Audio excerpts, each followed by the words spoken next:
Good evening sir. Good evening Ekta ji. अच्छा, चलें, time ना वेस्ट करते हुए सीधे आ जाएं। ऐसे में अगर हम लोग देखें यहाँ पर तो पिछली क्लास तो आप लोगों ने ली थी ना? नहीं ली होगी तो रिकॉर्डिंग एटलीस्ट देखा होगा। ठीक है।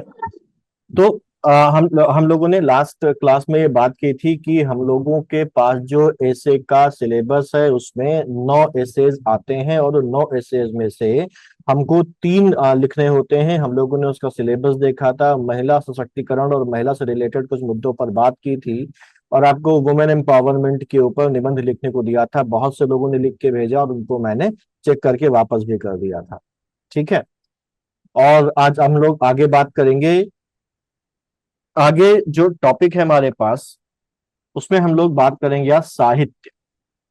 साहित्य से संबंधित जो निबंध आते हैं उनकी हम लोग बात करेंगे। साहित्य से संबंधित निबंध हमारे पास सेगमेंट 1 में है। ठीक है। और साहित्य से रिलेटेड जो निबंध आते हैं, अगर हम लोग देखें तो अब बेसिकली अगर साहित्य से रिलेटेड रिलेटेड कोई निबंध आया और हमने उसको ढंग से लिख दिया है, अच्छा लिख दिया है, तो ये कंपैरेटिवली बाकी निबंधों से हमको बेहतर मार्क्स देके जाता है। ठीक है। अब साहित्य का निबंध लिखने के लिए ये जरूरी नहीं है कि आपने जो पढ़ाई करी हो वो साहित्य से करी हो या आपका किसी एग्जाम में जो ऑप्शनल हो वो साहित्य हो। ठीक। बहुत बेसिक निबंध आता है और उस बेसिक निबंध में कुछ बेसिक से कंसेप्ट्स को अगर हम लोग क्लियर कर लेते हैं, उनका क्लैरिफिकेशन कर लेते हैं, तो हम साहित्य से रिलेटेड जो मेजर निबंध है उनको आसानी से अटेम्प्ट कर सकते हैं। ठीक है। Clear point. तो अगर हम देखें तो साहित्य से रिलेटेड हमारे पास जो निबंध आ रहे हैं वो कौन कौन से आ रहे हैं, तो अगर हम पिछले जो ईयर्स हैं उन पिछले ईयर्स में आए हुए निबंधों को यहाँ पर देखें तो यहाँ पर देखिए मैंने समीक्षा अधिकारी के कुछ निबंध यहाँ पर देके रखे हैं। आपको दिख रहा है ना स्क्रीन? Yes sir. ठीक है। समीक्षा अधिकारी में जो निबंध पिछले 3 एग्जाम्स में आए हैं वो, और उसके अलावा पीसीएस का जो मेंस एग्जाम है उसमें जो निबंध पिछले 11 सालों में आए हैं वो हम लोगों ने देखा है, देख रहे हैं हम लोग। तो अगर हम यहाँ पर देखें इसको ठीक से तो हमको बहुत ज्यादा रिपीटेशन देखने को मिलती है साहित्य से रिलेटेड निबंधों में। जैसे हम समीक्षा अधिकारी में देखें तो पहला ही निबंध हमारे पास है साहित्य और संस्कृति का अंतर संबंध। संस्कृति, साहित्य और समाज के अन्योन्याश्रित संबंधों पर विचार कीजिए। समाज के विकास में साहित्य की भूमिका। वहीं मेंस पीसीएस को अगर देखें तो साहित्य का सामाजिक दायित्व है, साहित्य और नैतिक मूल्य है, साहित्य की सामाजिकता, उत, उत्कृष्ट साहित्य के नए मानक, साहित्य में लोक मंगल की भावना का औचित्य और महत्व, हमारी भारतीय सांस्कृतिक विरासत, साहित्य और संस्कृति का अंतर संबंध। देखिए ये सेम है निबंध। इसके अलावा साहित्य में नैतिक मूल्य, भारतीय चलचित्र के 100 वर्ष, भक्ति काल, हिंदी साहित्य का स्वर्ण युग और साहित्य समाज का प्रतिबिंब है ना कि दर्पण। तो इन सभी निबंधों में अगर हम इसको छोड़ दे जो 10th नंबर पर लिखा है भक्ति काल हिंदी साहित्य का स्वर्ण युग, तो बाकी जितने भी निबंध हमारे पास है उन निबंधों को अटेम्प्ट कर सकता है कोई भी व्यक्ति जिसने साहित्य से रिलेटेड कोई चीज डिटेल में भले ही ना पढ़ी हो। लेकिन कभी कभी हमारे पास कुछ ऐसे निबंध भी आ जाते हैं जो केवल उन्हीं लोगों को अटेम्प्ट करने चाहिए जिनका ऑप्शनल रहा हो या जिन्होंने साहित्य में अ, गहराई से उसको समझा। जैसे भक्ति काल से संबंधित निबंध ये जो लिखा हुआ है ये आ जाए, छायावास से कोई निबंध आ जाए, तो ये बेसिकली डिटेलिंग वाले निबंध है। तो अगर ऐसे कोई निबंध आ जाते हैं तो उन निबंधों को छूने से बचना चाहिए। ठीक। लेकिन मेजोरिटी अगर हम लोग यहाँ पर देखें तो हमारे पास जो निबंध है वो बेसिकली एक निश्चित डायमेंशंस के आसपास ही घूम रहे हैं। जैसे साहित्य, संस्कृति, समाज, नैतिक मूल्य, सामाजिकता। ठीक है। क्लियर। तो चाहे ये वाला हो, चाहे दूसरा वाला हो, चाहे तीसरा वाला हो, और हम देखें तो मेजोरिटी इन 14 निबंधों में से आपको कम से कम 12 निबंध, 10 से लेके 12 निबंध ऐसे दिख रहे होंगे जो केवल साहित्य, संस्कृति, समाज, नैतिक मूल्य और सामाजिकता के दायरे के आसपास घूम रहे हैं। सही बात है कि नहीं है? आपने देखा, ऐसा ही है ना?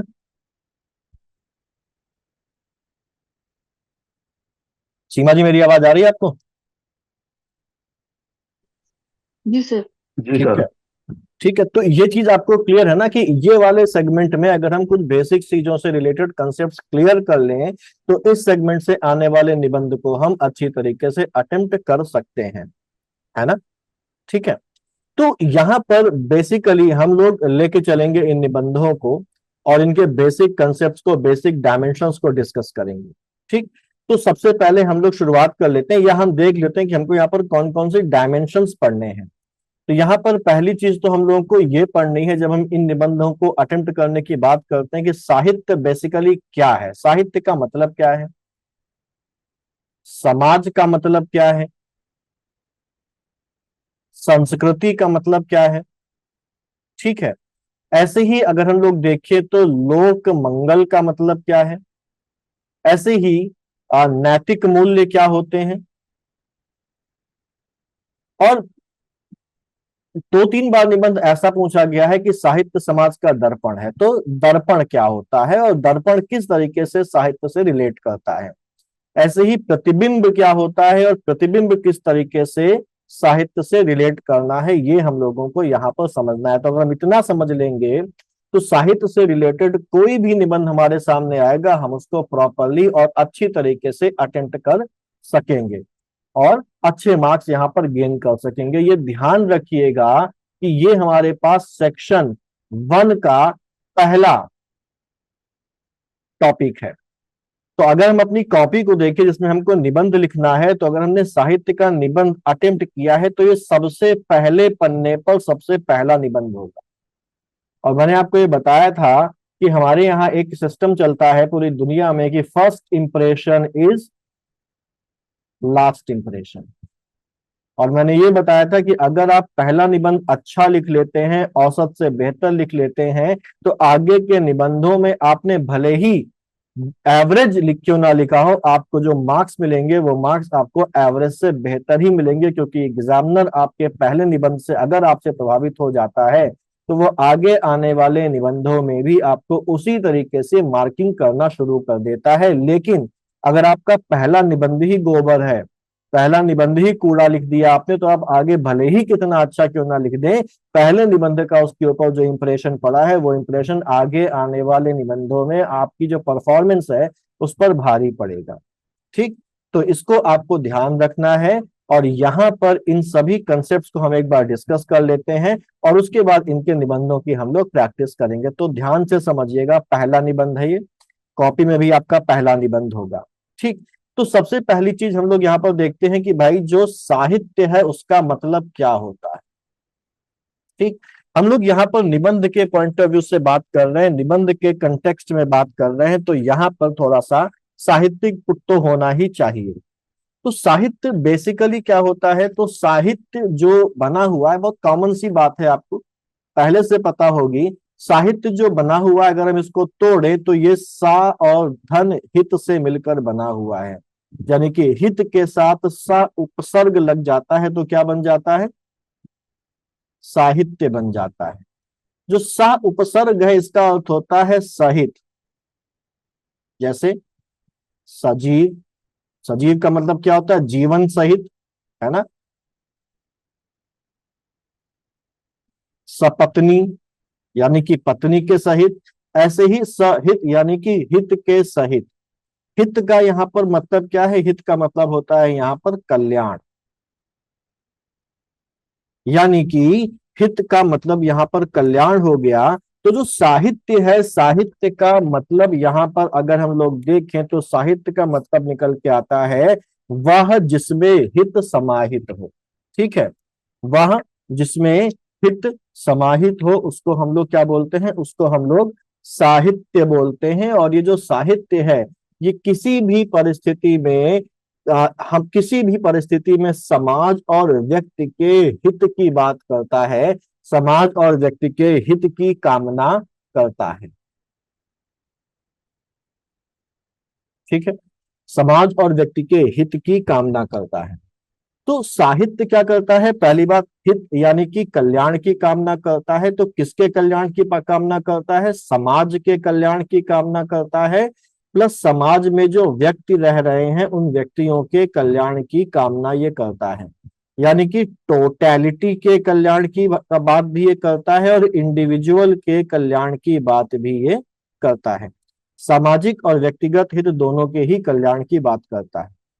अभी हम लोगों ने यहाँ पर एक लोक मंगल वाली बात की थी कि लोक मंगल के डायमेंशन को हम लोगों को समझना है। तो क्या हम इस कल्याण की ये जो भावना है, इस कल्याण की भावना को बोल सकते हैं कि ये जो कल्याण की भावना है, ये कल्याण की भावना ही बेसिकली किसकी भावना है, लोक मंगल की भावना है। ठीक है, किसी को डाउट यहाँ पर?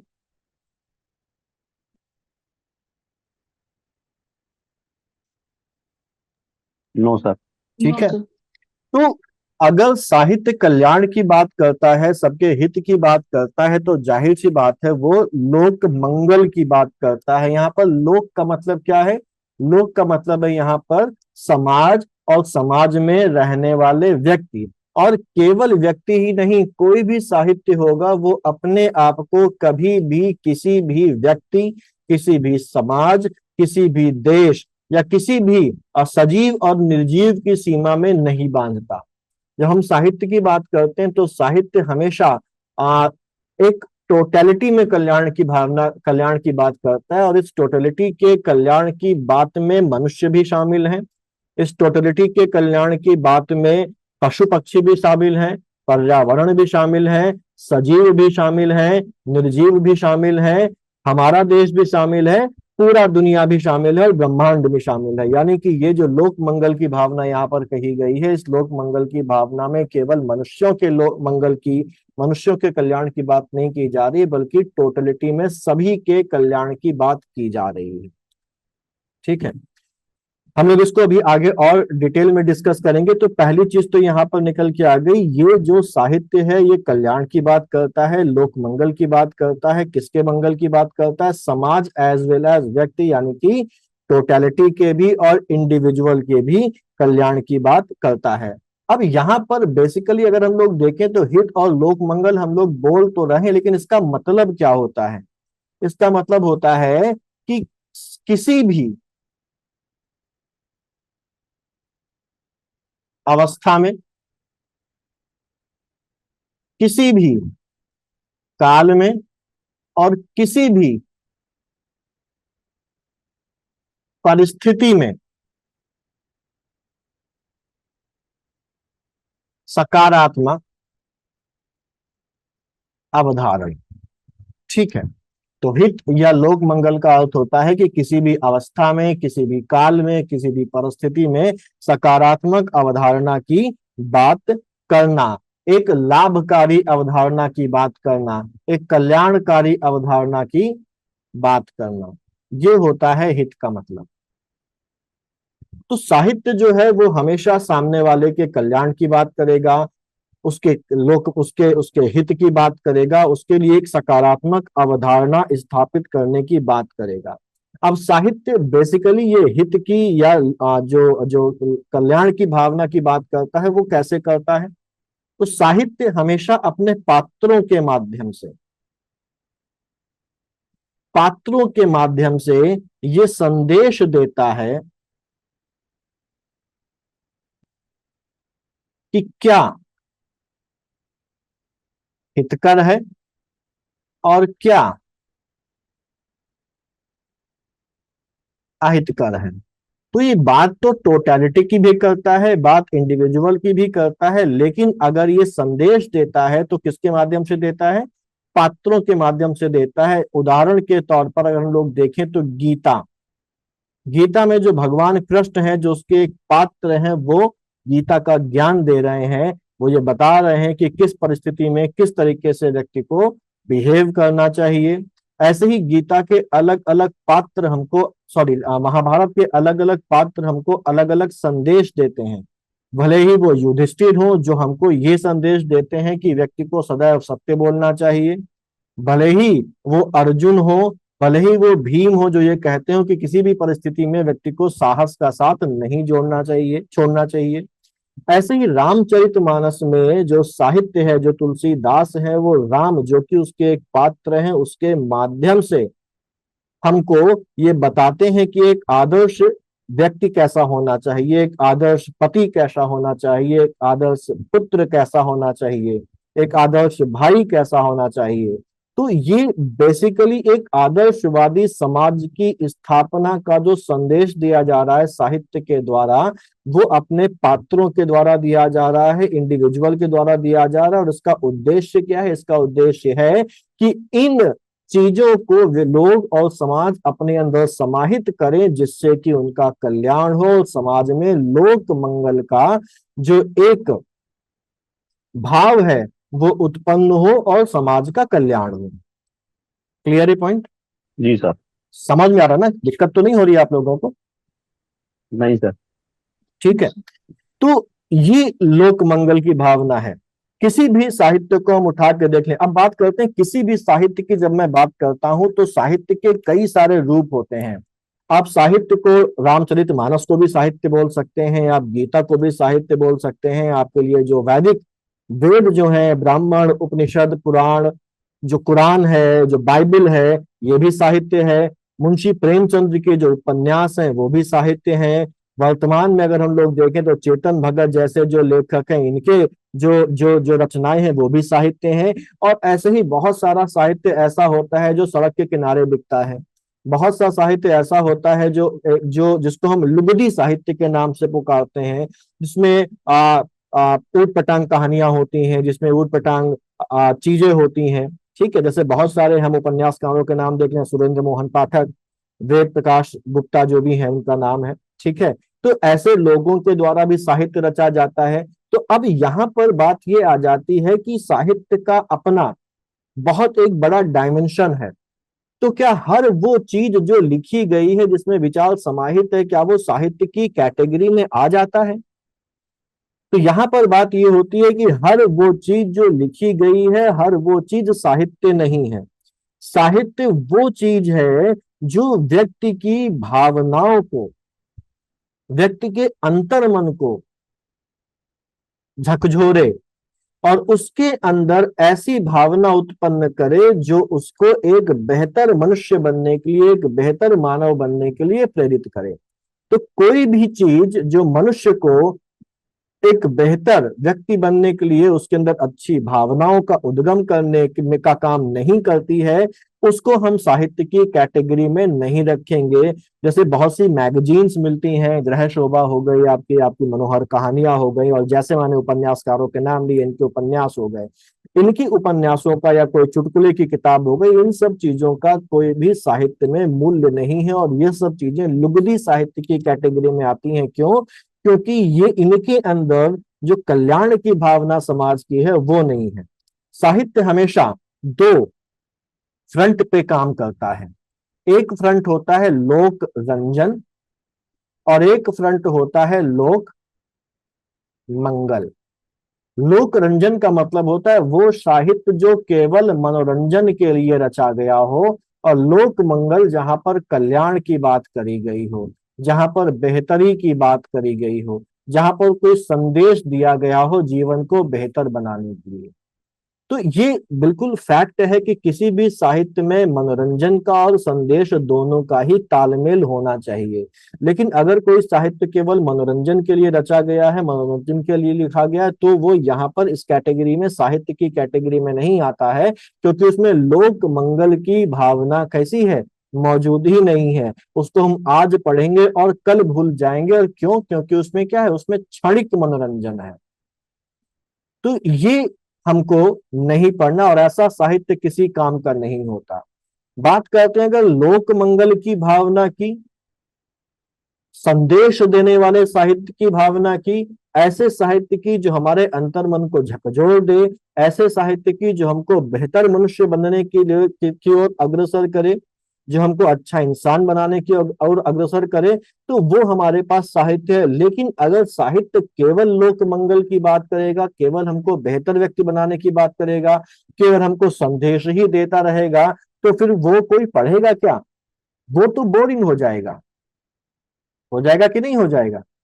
तो ऐसे केस में कोई भी साहित्य जो लोक मंगल की भावना भी करता है उसमें भी थोड़ा बहुत मनोरंजन होता है। क्यों? क्योंकि वो इस मनोरंजन की भावना के साथ उस संदेश को, उस हित की भावना को मिला जुला के आपके सामने परोसता है, जिससे कि आप उस मनोरंजन का आस्वादन करते हुए, मनोरंजन का रसास्वादन करते हुए, आप उसमें जो समाहित जो संदेश है, उसमें जो समाहित आपके लिए बेहतरी की जो कामना है उसको आत्मसात कर सके। ठीक है, क्लियर। हम इसका सबसे अच्छा एग्जाम्पल देखते हैं कि जो महात्मा गांधी हैं, महात्मा गांधी कहते हैं कि हमारे जीवन में कुछ किताबों ने बहुत बड़ा योगदान दिया। वो कहते हैं कि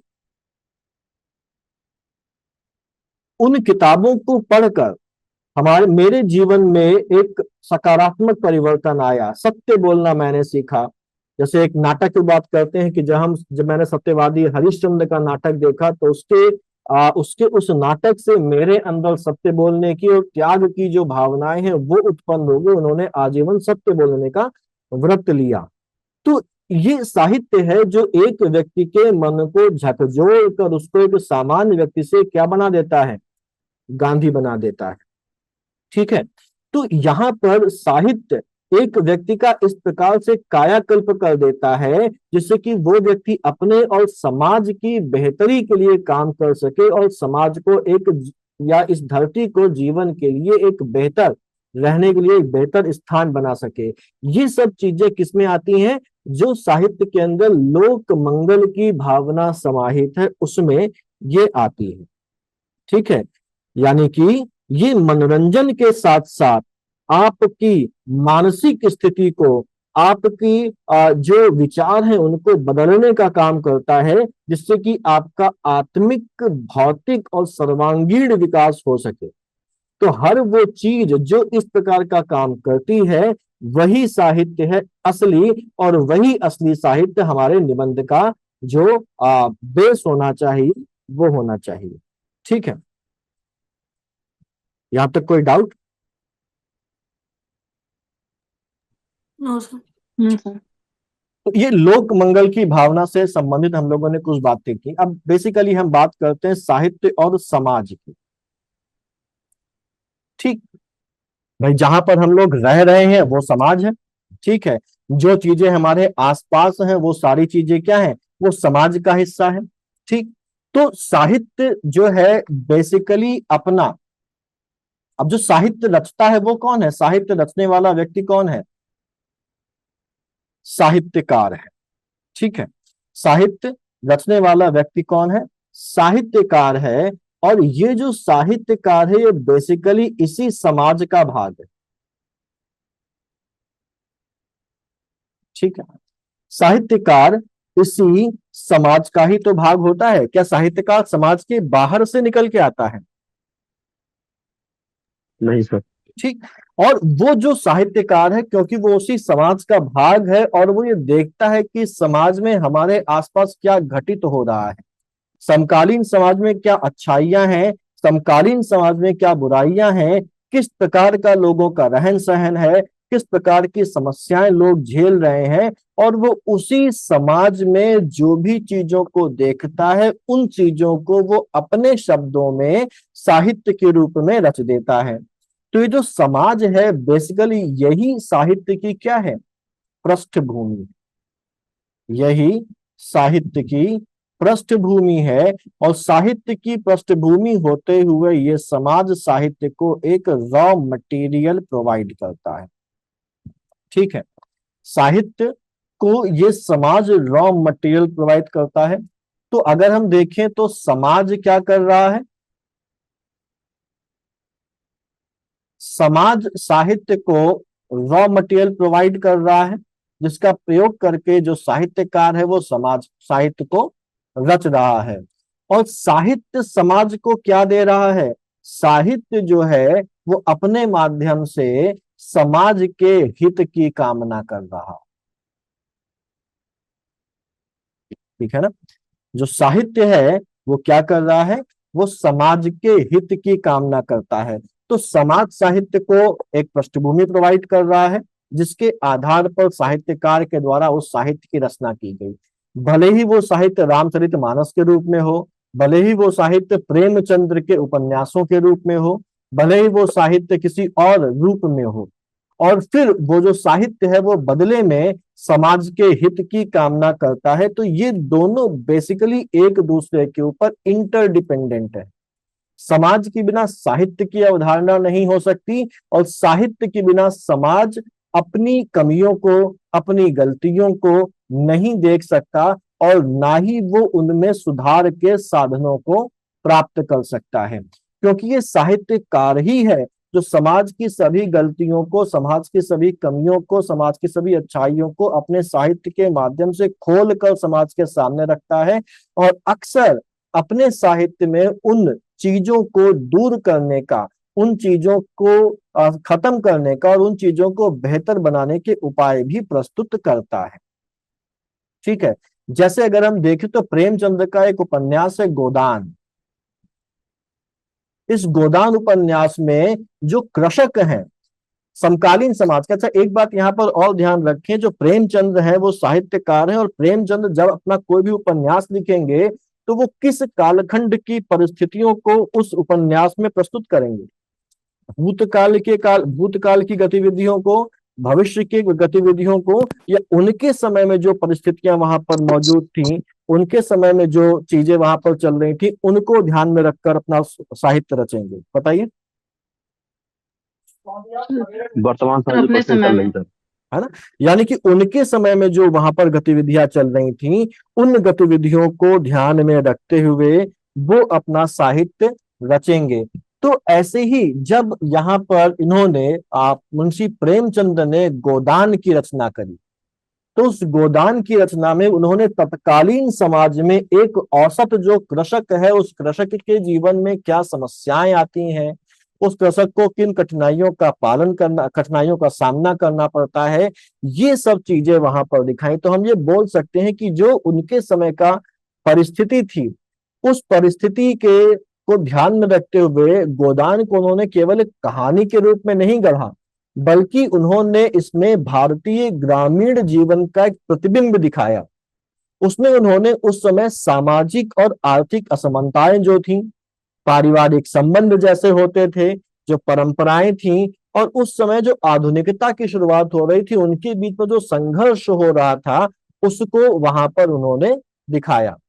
ठीक है, अब अगर हम इसके पात्रों को भी देखें तो वहां पर भी देखिए, आप निबंध लिखें, और अभी जब हम लोग मुहावरे वगैरह भी आएंगे तो मुहावरों में भी आपको ये जो साहित्यिक और जो करंट से रिलेटेड पुट है, अगर वो डाल देंगे तो आपके मुहावरों में भी आपको अच्छे मार्क्स मिलेंगे। ठीक है, अगली क्लास में हम लोग मुहावरों वगैरह की चर्चा करेंगे, लेटर्स वगैरह की चर्चा करेंगे, तो वहां पर हम इस बात को देखेंगे। ठीक, तो उन्होंने अपने इसमें बताया कि भाई ये चीजें हमारे समकालीन समाज में मौजूद हैं। ठीक है, साथ ही साथ ये जो गोदान उपन्यास है, ये हमको ये सोचने पर मजबूर भी करता है कि समाज में सुधार और बदलाव के लिए क्या आवश्यक है, और किस तरीके से हम अपने जो नैतिक मूल्य हैं और अपने जो आदर्श हैं उनको साथ रखते हुए एक बेहतर समाज की स्थापना कर सकते हैं। ये मुंशी प्रेमचंद ने अपने गोदान में बताया। ठीक है, गोदान और कोई भी जो साहित्य है वो बेसिकली उस तत्कालीन समय का जो समाज है उसकी वास्तविकताओं को दिखाता है। ठीक है, क्लियर। तो साहित्य बेसिकली अपना जो रॉ मटेरियल है उसके लिए किस पर डिपेंडेंट रहता है, समाज के ऊपर डिपेंडेंट रहता है। और साहित्य जो है वो समाज के हित की कामना कैसे करता है, साहित्य समाज के हित की कामना करता है, समाज को उन जो उसके सामने समस्याएं आ रही हैं उन समस्याओं से निकलने के लिए रास्ता दिखाते हुए उसके हित की कामना करता है। तो यहाँ पर थोड़ा सा हम लोग ब्रेक लेते हैं और एक चीज ये देखते हैं कि अगर साहित्य और समाज के संबंध पर कोई निबंध आ जाता है तो उसकी फ्रेमिंग हमको कैसे करनी। ठीक है, ठीक है, तो देखिए फ्रेमिंग कैसे करनी है। उस यहां तक जो मैंने बताया वो कुछ दिमाग में गया आपकी, ओवरलोड तो नहीं हो रहा, बोरिंग तो नहीं लग रहा। No sir. ठीक, अब देखिए जैसे हम लोगों ने देखा यहाँ पर साहित्य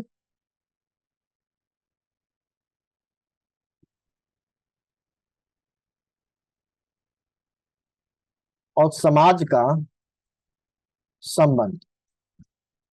तो हमारे पास बेसिकली 600 शब्दों के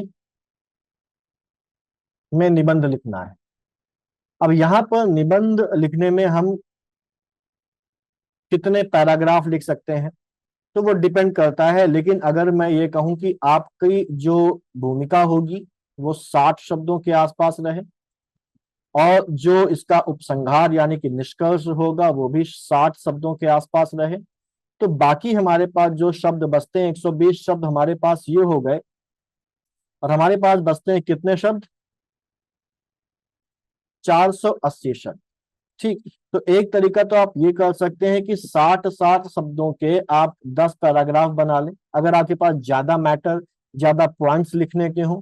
अदरवाइज भूमिका 60 शब्दों की लिखें, निष्कर्ष 60 शब्दों का लिखें, और बाकी जो भी आपके पास शब्द हैं वो आप 4 से 5, मिनिमम 5 पैराज में उसको डिवाइड करें, क्योंकि अगर बहुत ज्यादा बड़े पैरा आप बना देंगे, 100 शब्दों से ऊपर के पैरा बना देंगे तो वो बड़ा बोझिल हो जाता है एग्जामिनर के लिए, और जो फ्लो होता है वो फ्लो हमारा टूट जाता है। ठीक। तो यहाँ पर अगर हम साहित्य और समाज की इसकी बात करें, संबंध की बात करें, ठीक है, तो यहाँ पर एक भूमिका मैं आपको लिख देता हूँ। भूमिका नोट करेंगे, मैं बोल दूं या मैं लिख दूं? सर बोल दें। ठीक है, मैं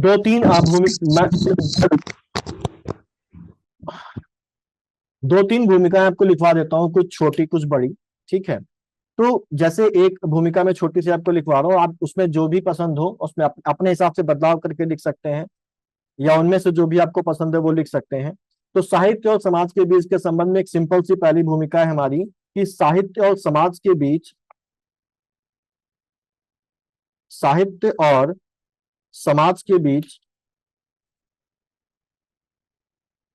एक गहरा और जटिल संबंध है।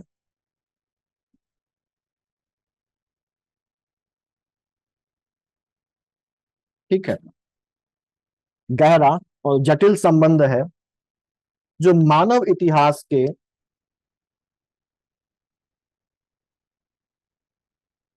आरंभ से ही मौजूद रहा है।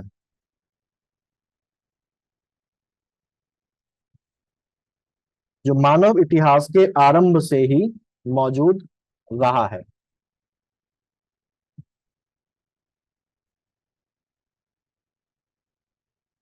आगे बढ़े।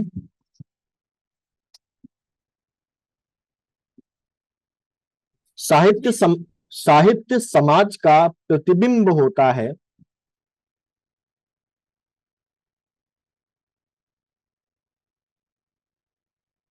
और समाज की धारा को दिशा देने में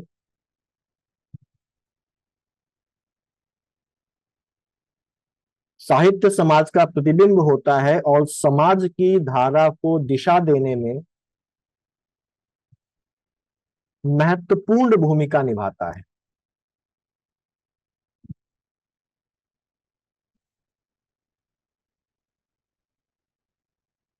ठीक है। यह संबंध यह संबंध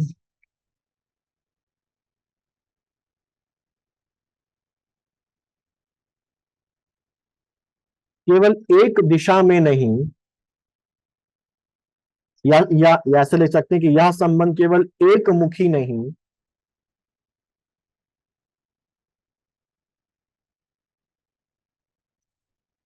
बल्कि द्विमुखी होता है। बल्कि द्विमुखी होता है,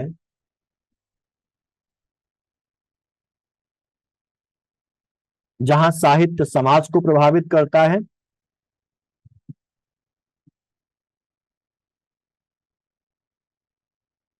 और समाज साहित्य को प्रभावित करता है।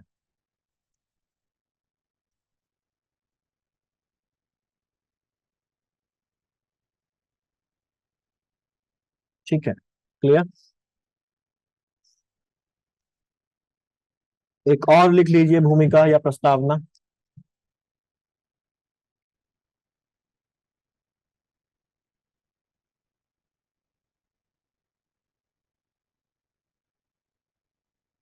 बोलूं? हाँ सर। दूसरी प्रस्तावना है साहित्य और समाज के संबंध से रिलेटेड निबंध के लिए कि साहित्य और समाज के बीच का संबंध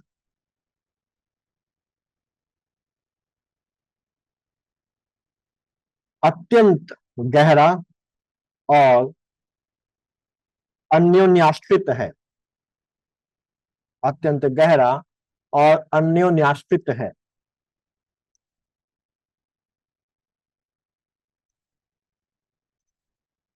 अत्यंत गहरा और अन्योन्याश्रित है। यह संबंध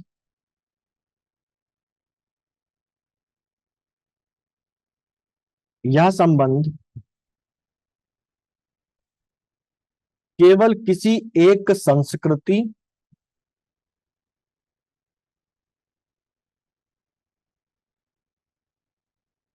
यह संबंध केवल किसी एक संस्कृति या समय सीमा तक सीमित नहीं है।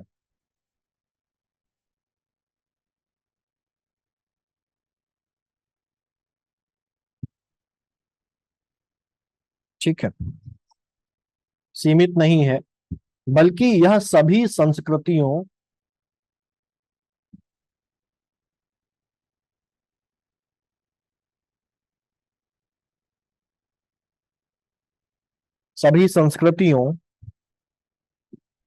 और समयों में देखा जा सकता है।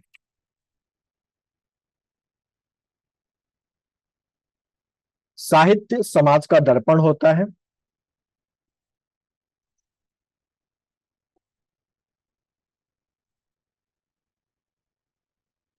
साहित्य समाज का दर्पण होता है जिसमें समाज की वास्तविकताओं,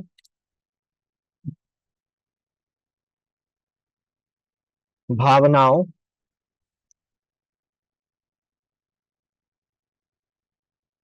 और विचारों का, तेज तो नहीं बोल रहा,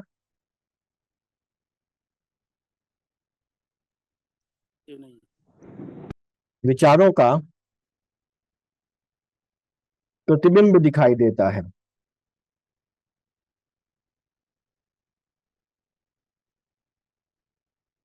इसके अलावा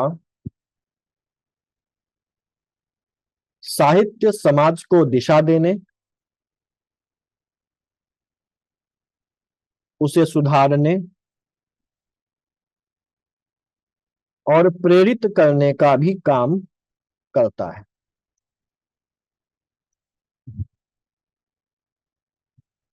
प्रेरित करने का भी काम करता है। ठीक है,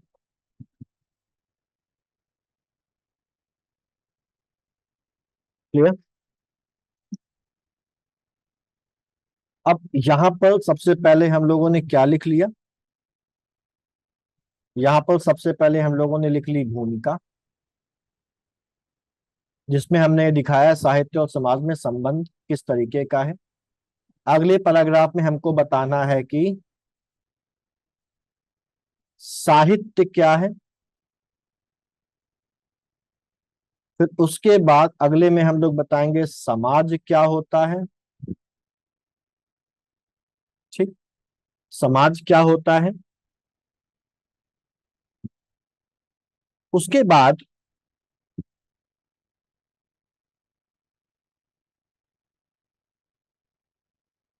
साहित्य और समाज में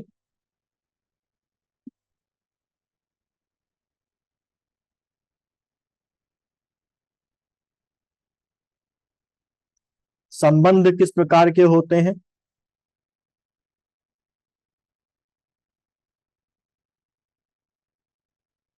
साहित्य और समाज में संबंध किस प्रकार के होते हैं।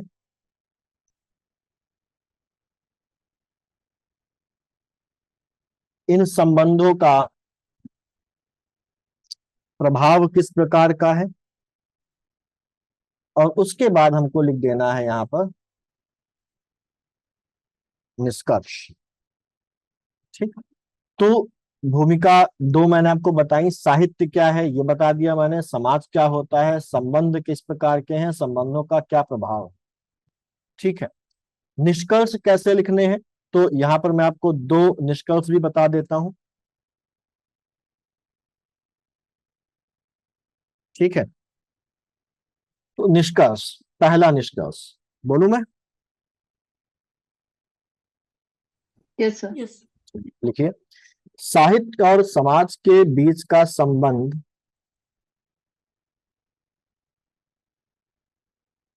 बहुआयामी बहुआयामी और अत्यंत महत्वपूर्ण है। और अत्यंत महत्वपूर्ण है। साहित्य समाज को एक नई दृष्टि देता है। साहित्य समाज को एक नई दृष्टि देता है और समाज साहित्य को समृद्ध बनाता है। और समाज साहित्य को समृद्ध बनाता है।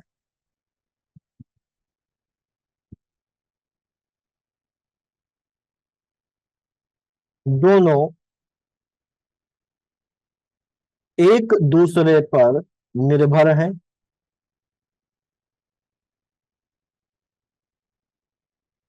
दोनों एक दूसरे पर निर्भर हैं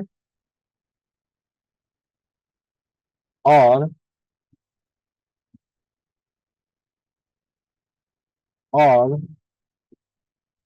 समाज के सतत विकास में और समाज के सतत विकास में योगदान देते हैं।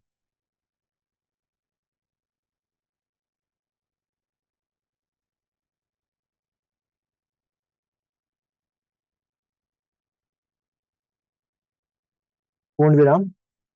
साहित्य समाज के विभिन्न पहलुओं का चित्रण करता है।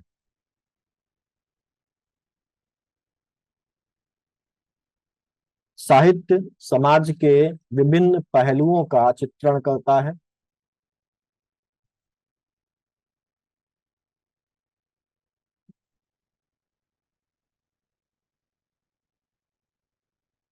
और समाज को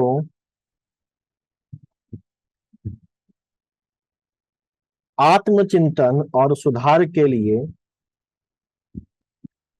और समाज को आत्मचिंतन और सुधार के लिए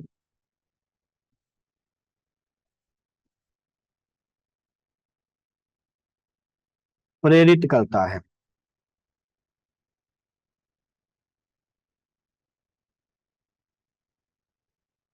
प्रेरित करता है। ठीक। तो अगर केवल साहित्य और समाज के संबंध की बात आती है तो यहां तक रुक जाएंगे। लेकिन अगर सवाल इस तरीके का है कि साहित्य और साहित्य समाज का दर्पण है, तो एक लाइन यहां पर और ऐड कर देंगे हम लोग।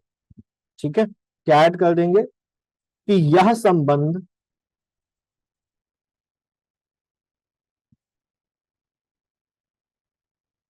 साहित्य को समाज का दर्पण बनाता है।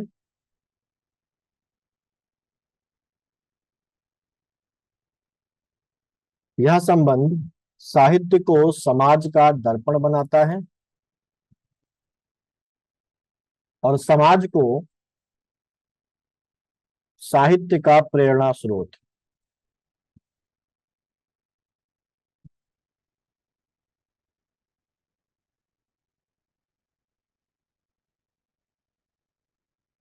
ठीक है, क्लियर? जी सर। ठीक, एक और लिख लीजिए, भूमिका, सॉरी, निष्कर्ष या उपसंहार।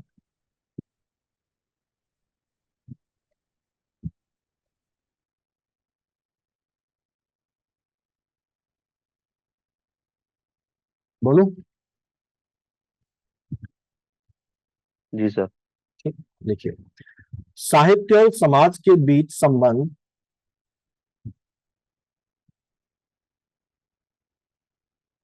जटिल परंतु अद्वितीय और महत्वपूर्ण है। जटिल परंतु अद्वितीय और महत्वपूर्ण है।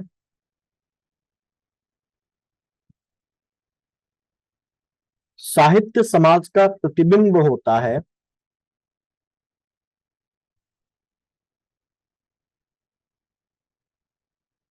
साहित्य समाज का प्रतिबिंब होता है, कौमा, उसमें सुधार की दिशा में मार्गदर्शन करता है और समाज की सांस्कृतिक पहचान को संरक्षित रखता है। और समाज की सांस्कृतिक पहचान को संरक्षित रखता है।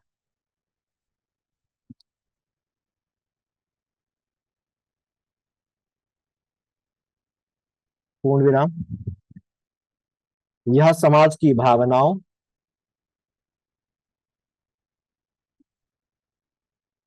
कौमा, विचारों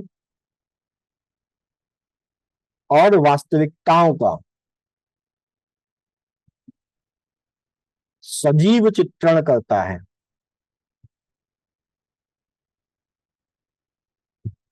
और साथ ही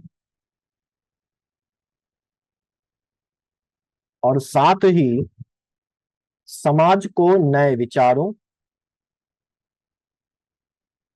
और बदलावों के लिए प्रेरित करता है। लिख लिया?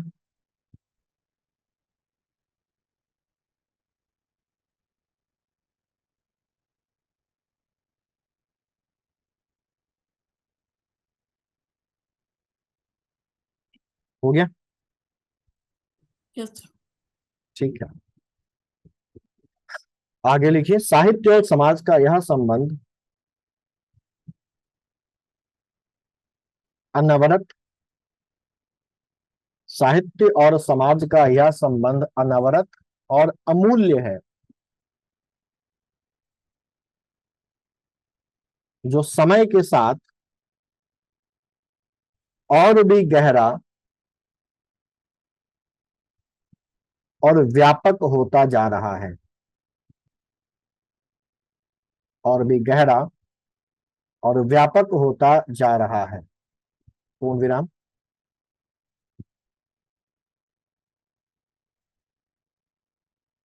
साहित्य के माध्यम से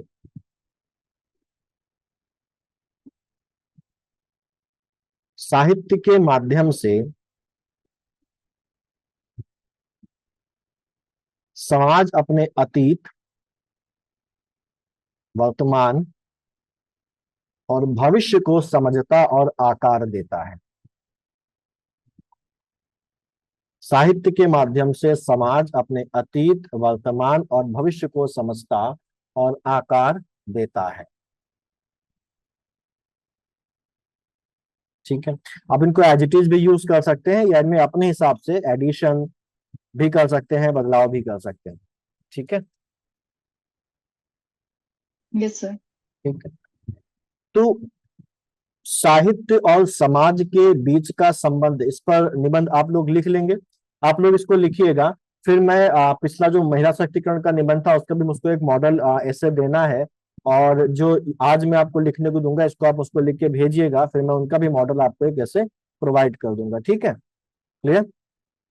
तो ये जी सर। एक टॉपिक हो गया। कौन सा टॉपिक हो गया? साहित्य और समाज के बीच का संबंध।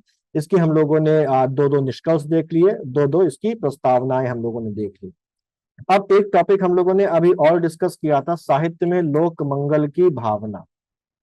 ठीक है, अब जैसे लोक मंगल की भावना की बात हम लोगों ने की और मैंने बताया कि साहित्य बेसिकली समाज के लोक मंगल की भावना को अपने अंदर समाहित करता है।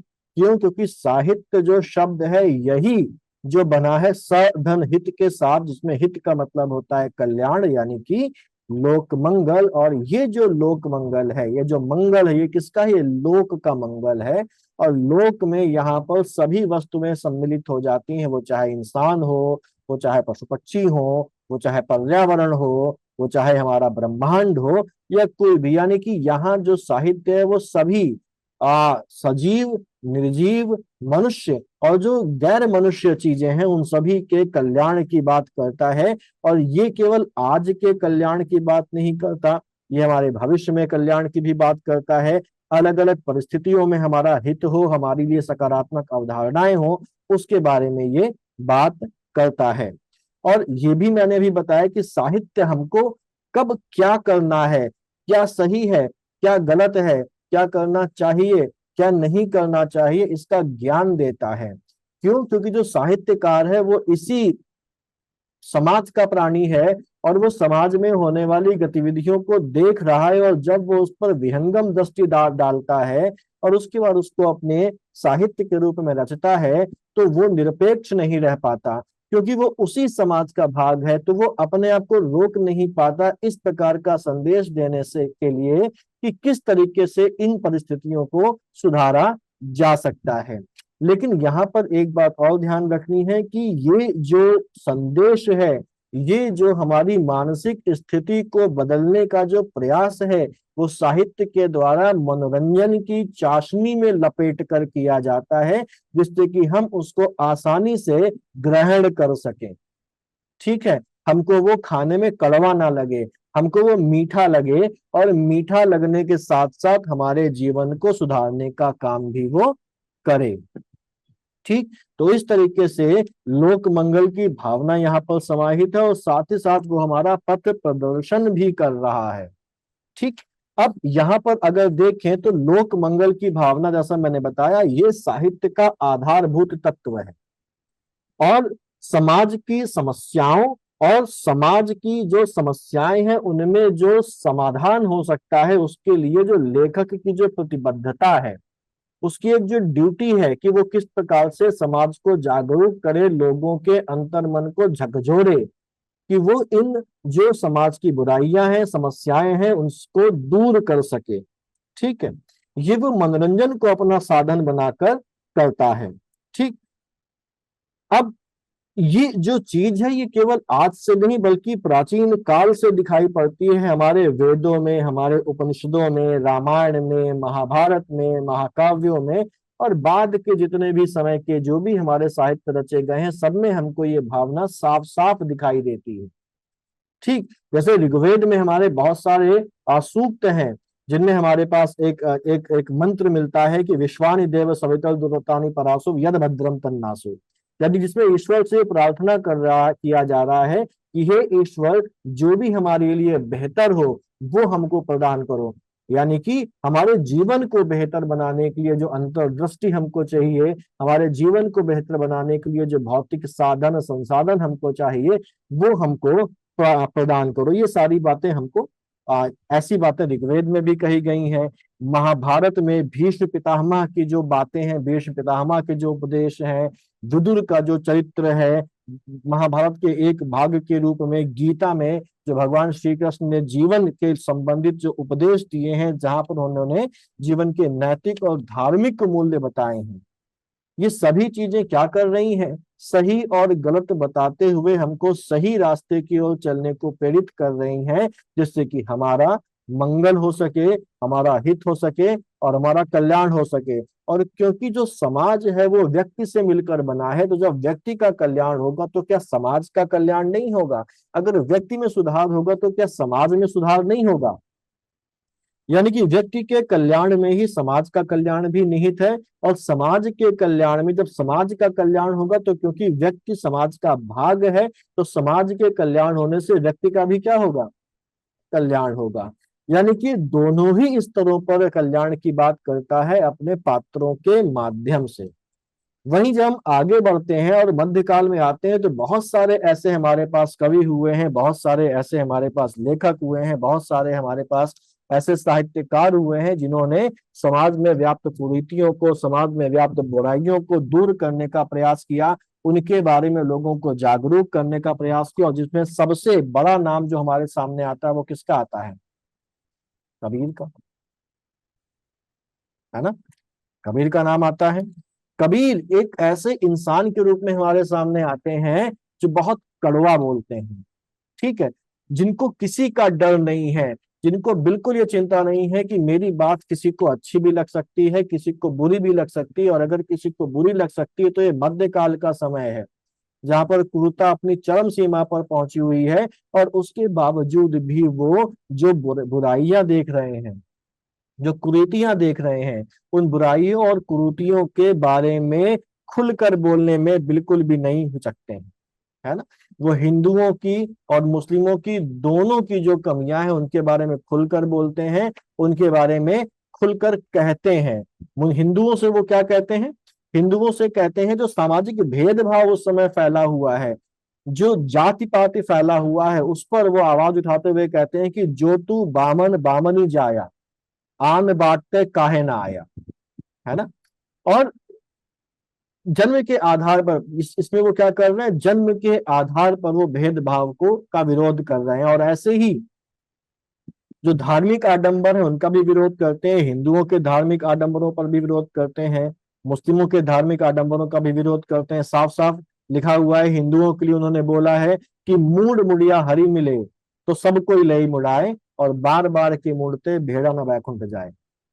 यानी कि अगर सर मुड़ाने से हरि मिल जाते हैं तो हर कोई सर को क्यों ना मुड़ा ले, तो हरि मिल जाएंगे उसको। और भेड़ जिसके तो बाल बार बार मुड़े जाते हैं वो तो वैकुंठ नहीं जा पाया, तो ये सब गलत है। ऐसे ही मुस्लिमों के लिए भी वो कहते हैं कि कांकर पाथर जोड़ के मस्जिद नहीं बनाए, यानी कि ईश्वर है तो वो तो मन की आवाज भी सुन लेता है, ऐसा कबीरदास जी कहते हैं। तो फिर ये इस तरीके से अजान देने से क्या फायदा? तो उनको बिल्कुल भी डर नहीं है कि किसका हमको मतलब इसका हमको खामियाजा भी भुगतना पड़ सकता है, क्योंकि वो बहुत कड़वे इंसान है। ठीक है, तो इन सब चीजों से मैंने केवल कबीर का एग्जाम्पल दिया, इसके अलावा आप प्रेमचंद को भी देखें तो जो जो जैसे मैंने भी गोदान का एग्जाम्पल आपको दिया था कि वो तत्कालीन समाज में ग्रामीण जीवन में क्या क्या समस्याएं, उन समस्याओं की आवाज उठाते हैं अपने उस उपन्यास के माध्यम से, और उन समस्याओं को दूर करने के उपाय भी वहां पर एक तरीके से बताने की कोशिश करते हैं। ऐसे उनका उपन्यास गबन है, जहां पर जो सरकारी विभाग है, जो समाज है, उसमें भ्रष्टाचार किस हद तक बैठा हुआ है इसके बारे में वो बात करते हैं। नमक का दरोगा उनका है कहानी, उसमें भी वो इसी बारे में बात करते हैं। जो उनकी कहानी ईदगाह है उसमें हामिद के माध्यम से जो भावनाएं हैं उनको वो उत्पन्न करने की कोशिश करते हैं। तो इस तरीके से ये क्या कर रहे हैं? समाज की कुरीतियों को, समाज की समस्याओं को उजागर कर रहे हैं, और लोगों से ये कह रहे हैं कि इन कुरीतियों से, इन समस्याओं से निपटने के ये उपाय हैं, इनका आप पालन करिए। रामचरितमानस में भगवान राम के माध्यम से एक आदर्श पुत्र, आदर्श पति, आदर्श बेटे की भावना दी गई है वहां पर, जिससे कि समाज उनको अपनाए और समाज और व्यक्ति का क्या हो? बेहतरी हो, समाज और व्यक्ति का क्या हो? कल्याण हो। तो ये इस तरीके से समाज की कुरीतियों को, समाज की समस्याओं को उजागर करके समाज के मंगल की, समाज के कल्याण की कामना साहित्य करता है, और ये लगातार करता चला आ रहा है प्राचीन काल से लेके आधुनिक काल तक। आधुनिक काल में अगर हम लोग देखें तो भारतीय हरिश्चंद्र हमारे पास हुए हैं, प्रेमचंद्र हुए हैं, महादेवी वर्मा है, जयशंकर प्रसाद है, दिनकर है, इन जैसे लेखकों ने साहित्य के माध्यम से समाज सुधार की दिशा में अपना योगदान दिया, है ना। प्रेमचंद जिनका भी हम लोगों ने नाम लिया, उनकी जो कहानियां हैं, उनके जो उपन्यास हैं, वो ग्रामीण भारत, तत्कालीन ग्रामीण भारत की सामाजिक असमानता की बात करते हैं, शोषण की बात करते हैं। होली का जो संघर्ष है गोदान में, है ना। ऐसी एक कहानी, एक कहानी इनकी है कफन। उसमें दिखाते हैं कि किस प्रकार से नशा समाज में फैला हुआ है, कि एक व्यक्ति की पत्नी मर जाती है और वो व्यक्ति और उसका पिता सबसे चंदा मांगता है, और चंदा मांगने के बाद कफन के नाम पर चंदा मांगता है, और उस चंदे के पैसे से कफन न ला के शराब पी लेते हैं। तो ये बुराई किस हद तक समाज में फैली हुई, इसको वो उस कफन में क्या करते हैं? उजागर करते हैं। महादेवी वर्मा नारी सशक्तिकरण और समाज सुधार की भावना की बात करती हैं। उनकी जितनी भी कविताएं हैं उनमें से अधिकांश कविताएं आपको ऐसी मिलेंगी जहां पर नारी शक्ति की बात की गई है। ठीक है, तो ये बेसिकली लोक मंगल की भावना में भी आपको कुछ अलग से नहीं लिखना है। हम लोग जो पढ़ रहे हैं उसी में से आपको मैटर उठाना है, और उसी मैटर को लेकर आपको लोक मंगल की भावना पर लिखना है। लेकिन यहाँ पर ध्यान देने वाली बात यह है कि अक्सर लोग एक ही निबंध तैयार कर लेते हैं, और उसी निबंध को हर उसमें लिख देंगे, वो भले ही साहित्य और समाज के बीच के संबंध का निबंध है, वो चाहे साहित्य और संस्कृति के बीच का संबंध है, वो चाहे साहित्य समाज का दर्पण है, साहित्य समाज का प्रतिबिंब है, इस पर निबंध है, या लोक मंगल की भावना पर निबंध है, वो साहित्य और समाज के ऊपर एक ही निबंध तैयार करके उसी को लिख के चले जाएंगे। लेकिन यहाँ पर हमको डायमेंशन समझना है। अगर वो लोक मंगल के ऊपर आया है तो हमको लोक मंगल की भावना पर कंसंट्रेट करते हुए निबंध लिखना है। अगर साहित्य और समाज के संबंधों पर आया है तो हमको साहित्य और समाज के संबंधों की किस तरीके से दोनों एक दूसरे पर निर्भर हैं, किस तरीके से एक दूसरे को रॉ मटेरियल देता है और किस तरीके से दूसरा पहले वाले को के हित की बात करता है और उसको उसकी समस्याओं के उपाय बताता है, किस तरीके से उसको सिखाता है क्या नैतिक है और क्या अनैतिक है, इस पर ध्यान देना है। तो ओवरऑल देखे तो चीजें एक ही ढांचे के अंदर हैं, लेकिन हमको उन चीजों को से अपने मतलब की चीज निकालकर उस निबंध के सब्जेक्ट के अकॉर्डिंग लिख लेना है। ठीक है ना, समझ में आ रही है ये बात? जी सर। ठीक है, तो ओवरऑल चीज एक ही है, लेकिन हमको उसको किस तरीके से दिशा देनी है, ये इस बात पर डिपेंड करता है कि हमारे निबंध का जो टॉपिक है, निबंध का जो सब्जेक्ट है, निबंध का जो थीम है वो क्या है। लिखनी एक ही जैसी चीजें हैं, लेकिन उसको लिखने का ढंग थोड़ा सा हमारा बदल जाएगा। क्योंकि जब हम लोक मंगल की बात करते तो भी मैं घुमा फिरा के वही बातें कर रहा हूँ, लेकिन कहने का ढंग कैसा हो गया, थोड़ा सा अलग हो गया। ठीक, तो इस मायने में जो साहित्य वाला सेक्शन हमारे पास है वो कंपैरेटिवली थोड़ा सा आसान हो जाता है। इसलिए आसान हो जाता है क्योंकि इसमें करंट का कोई इंप्लीकेशन आपको लेके नहीं आना है। आपको मोटे तौर पर इसके अलग अलग डायमेंशंस को समझ लेना है और उन डायमेंशंस को जो थीम है हमारे ऐसे की जो पूछा गया उसके अकॉर्डिंग थोड़ा सा मॉडिफाई करके आपको लिख देना है। ठीक, क्लियर है? तो जी। लोक मंगल की भावना पर मैंने प्रस्तावना बताई क्या?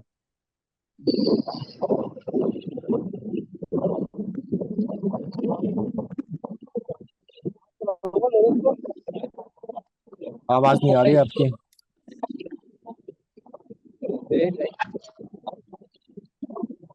सर नहीं बताई सर। नहीं बताई, ठीक है। तो जी सर। जो लोक मंगल है उस लोक मंगल पर एक आप लिख लीजिए प्रस्तावना। साहित्य में लोक मंगल की भावना पर एक प्रस्तावना। ठीक है, लिखिए कि देखिए चीजें वही रहेंगी, थोड़ा सा अंतर आएगा, ठीक है, क्योंकि हमको अब इसको टर्न करना है लोक मंगल की तरफ। ठीक, तो लिखिए यहाँ पर प्रस्तावना कि साहित्य समाज का प्रतिबिंब होता है। जो हम लोगों ने अभी तक डिस्कस किया है उसके बाहर से कुछ भी नहीं लिखना है हम लोगों को, ठीक है, क्योंकि ये बहुत सीमित एक सेक्टर है हमारा। साहित्य समाज का प्रतिबिंब होता है, इसका मुख्य उद्देश्य मानवता के कल्याण को बढ़ावा देना है।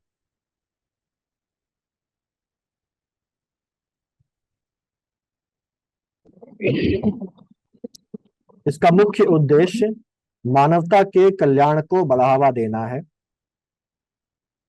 इस उद्देश्य को साधने के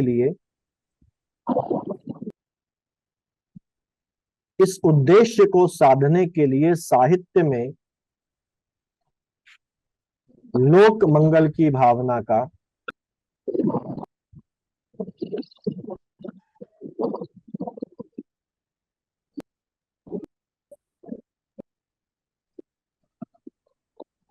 लिख लिया। धर्मेंद्र जी आपकी आवाज नहीं आ रही, या तो फिर आपका माइक डिस्टर्ब कर रहा है।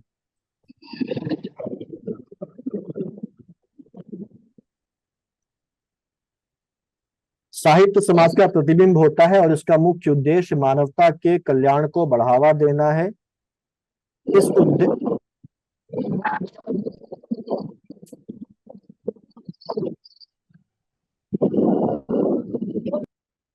इस उद्देश्य को साधने के लिए साहित्य में लोक मंगल की भावना का प्रमुख स्थान है। इस उद्देश्य को साधने के लिए साहित्य में लोक मंगल की भावना का प्रमुख स्थान है। पूर्ण विराम। लोक मंगल का अर्थ है जन कल्याण या समाज की भलाई। लोक कल्याण या समाज की भलाई। पूर्ण विराम। साहित्य में लोक मंगल की भावना का विस्तार,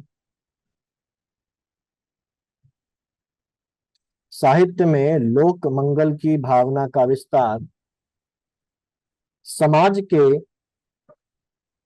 हर वर्ग की समस्याओं को उजागर करने,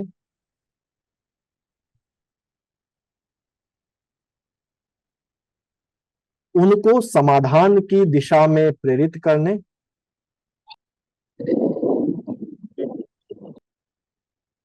उनको समाधान की दिशा में प्रेरित करने और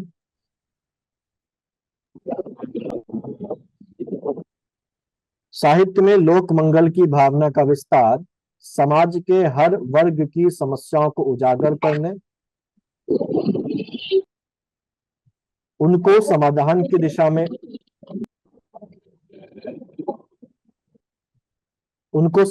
दिशा में प्रेरित करने और समाज में नैतिक मूल्यों की स्थापना करने के माध्यम से होता है।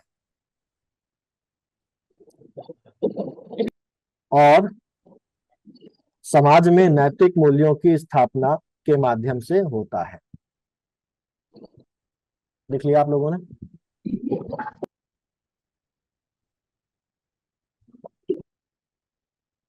अतीक जी लिख लिया? जी सर। ठीक।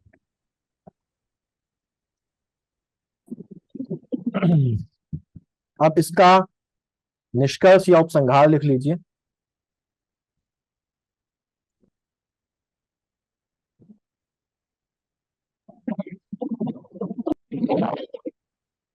बोलूं?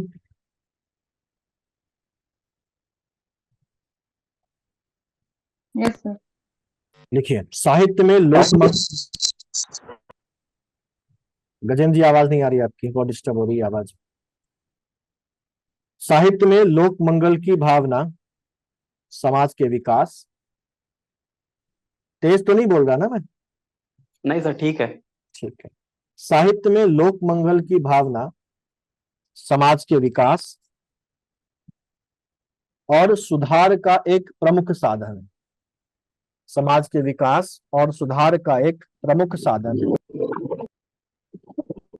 पूर्ण विराम। यह समाज की समस्याओं को उजागर करता है,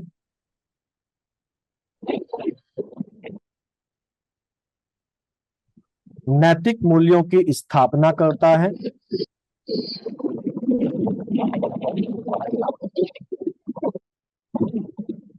यह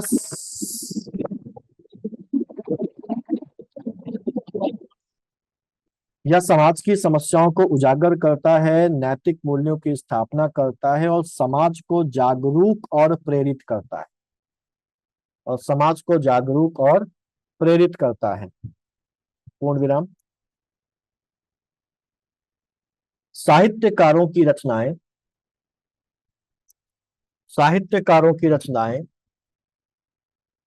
समाज के हर वर्ग की समस्याओं को सामने लाती हैं। साहित्यकारों की रचनाएं समाज के हर वर्ग की समस्याओं को सामने लाती हैं और उनके समाधान की दिशा में सोचने को प्रेरित करती हैं।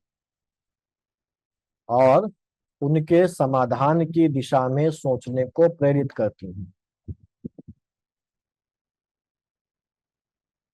पूर्ण विराम। साहित्य और समाज का यह संबंध, साहित्य और समाज का यह संबंध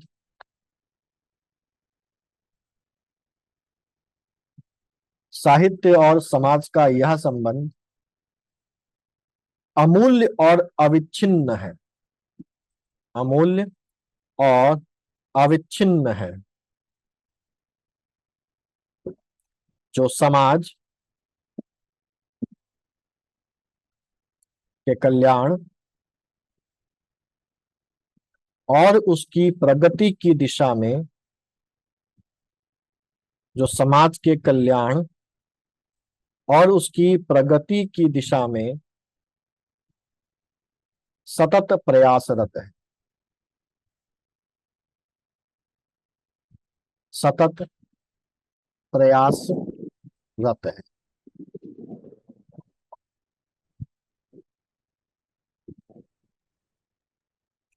ठीक है।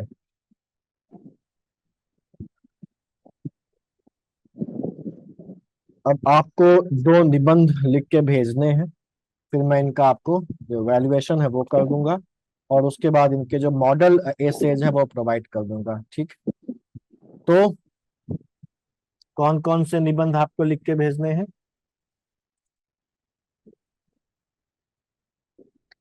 पहला है साहित्य और समाज का अंतर संबंध। दूसरा है साहित्य